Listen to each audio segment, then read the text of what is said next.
Hi dear friends, welcome back to Xylem Learning. അന്നേരം മക്കളെ നമ്മൾ ഇന്ന് ഡിസ്കസ് ചെയ്യാൻ പോകുന്നത് എക്സാമിന് സ്ഥിരമായിട്ട് ചോദ്യങ്ങൾ വരുന്ന ഒരു ചാപ്റ്റർ ആണ്.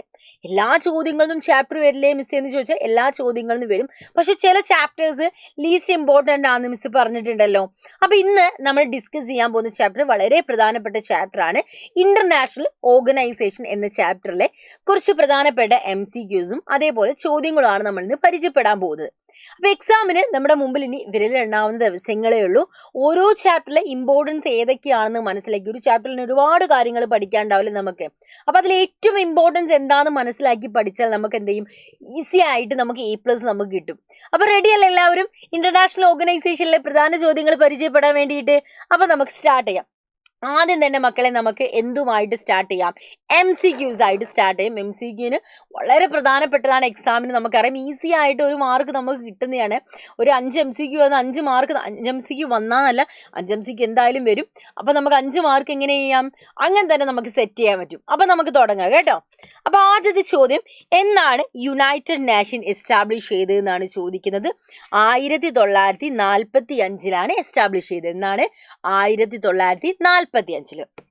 രണ്ടാമത് ചോദ്യം, എത്ര സ്റ്റേറ്റ്സ് യുണൈറ്റഡ് നേഷൻ ചാർട്ടറിൽ ഒപ്പുവെച്ചിട്ടുണ്ട് എന്നാണ് ചോദിക്കുന്നത്.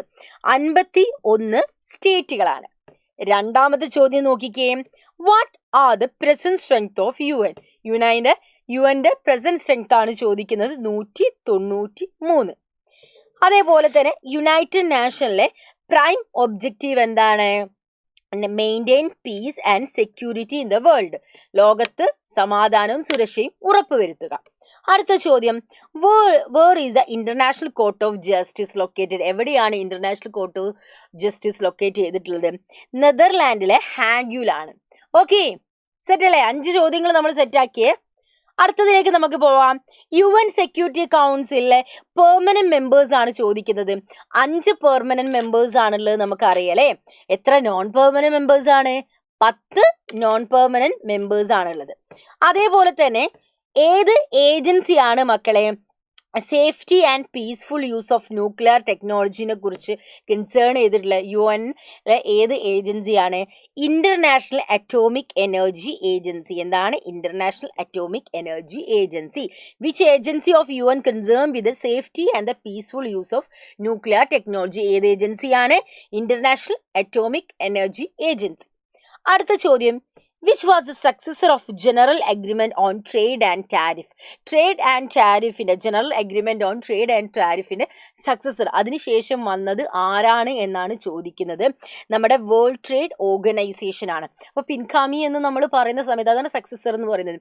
അതിൻ്റെ അതേ രീതിയിലായിരിക്കും, ചില മാറ്റങ്ങളൊക്കെ വരുള്ളൂ. അതിനെ ചുവട് പിടിച്ചുകൊണ്ട് വന്നതാണ്, അതാണ് സക്സസർ എന്ന് പറയുന്നത്. ഓക്കെ, അടുത്തത്, name of the NGO that combines for protection of human rights all over the world. വേൾഡിൽ മൊത്തം നമ്മൾ ഹ്യൂമൻ റൈറ്റ്സിൻ്റെ പ്രൊട്ടക്ഷൻ അല്ലെങ്കിൽ ഹ്യൂമൻ റൈറ്റ്സിൻ്റെ കുറിച്ചുള്ള കാര്യങ്ങളൊക്കെ ആളുകളിലേക്ക് എത്തിക്കുന്ന ക്യാമ്പയിനൊക്കെ നടത്തുന്നത് ആരാന്നാണ് ചോദിക്കുന്നത്. നമ്മുടെ അമൻസ്റ്റി ഇന്റർനാഷണൽ ആണ്. ഓക്കെ, അപ്പം നമ്മൾ 10 MCQ സെറ്റ് ചെയ്ത് കഴിഞ്ഞ്. അപ്പം ഈ ചാപ്റ്ററിൽ ഇനി ഏത് MCQ വന്നാലും നിങ്ങൾക്ക് എഴുതാം. കാരണം ഈ MCQs ഒക്കെ ഈ ചാപ്റ്റർ എന്തായാലും വരുള്ളൂ.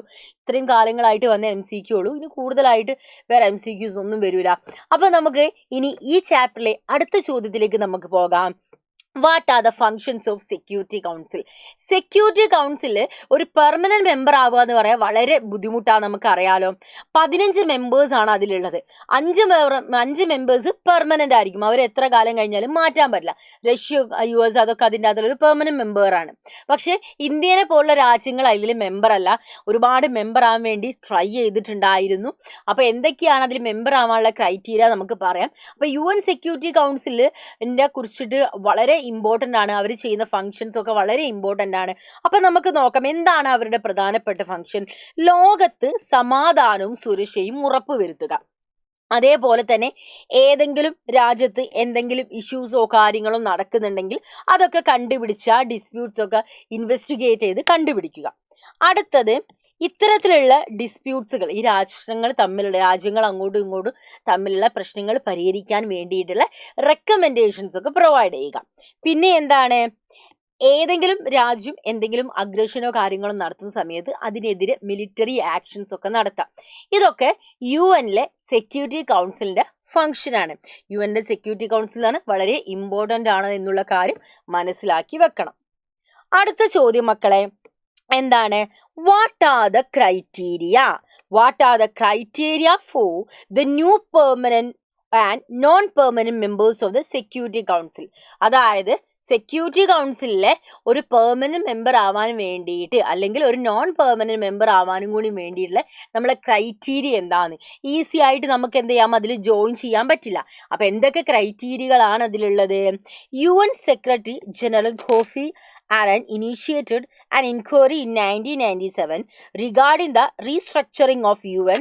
Since then, some of the criteria that have been proposed for a new permanent and non-permanent members of Security Council.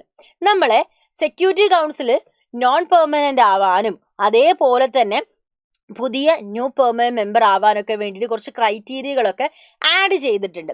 അത് 1997 അതിന് വേണ്ടിയിട്ടുള്ള എൻക്വയറി ഒക്കെ നടക്കുകയും അതിന് ഇനീഷ്യേറ്റീവ് എടുത്തിട്ട് കാര്യങ്ങളൊക്കെ ചെയ്തിട്ടുള്ള വ്യക്തിയാണ് UN ജനറൽ സെക്രട്ടറി അല്ലെങ്കിൽ സെക്രട്ടറി ജനറൽ ആയിട്ടുണ്ടായിരുന്ന കോഫി അനാൻ. അപ്പൊ എന്തൊക്കെയാണ് നമ്മളെ UN മെമ്പർ ആവാൻ വേണ്ടിയിട്ടുള്ള? അതിപ്പോ പുതിയ പെർമനന്റ് മെമ്പർ ആകാം, അല്ലെങ്കിൽ ഒരു നോൺ പെർമനന്റ് മെമ്പർ എന്ന് പറഞ്ഞാൽ 10 ആളുകൾ നമ്മൾ അതിൽ ടൈം കഴിഞ്ഞ് നമ്മൾ മാറണം, പെർമനന്റ് മെമ്പേഴ്സ് മാറണ്ട. അപ്പൊ അങ്ങനെ ആവാൻ വേണ്ടിയുള്ള നമ്മളെ ക്രൈറ്റീരിയസ് എന്തൊക്കെയാന്ന് നമുക്ക് നോക്കാം. ഒന്ന്, പ്രധാനപ്പെട്ട ഒരു എക്കണോമിക് പവർ ആവണം നമ്മൾ.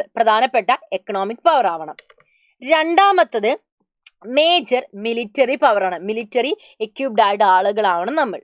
അടുത്തത് UN ബഡ്ജറ്റിലേക്ക് കോൺട്രിബ്യൂഷൻ നടത്താൻ പറ്റുന്ന രാജ്യങ്ങൾ ആയിരിക്കണം.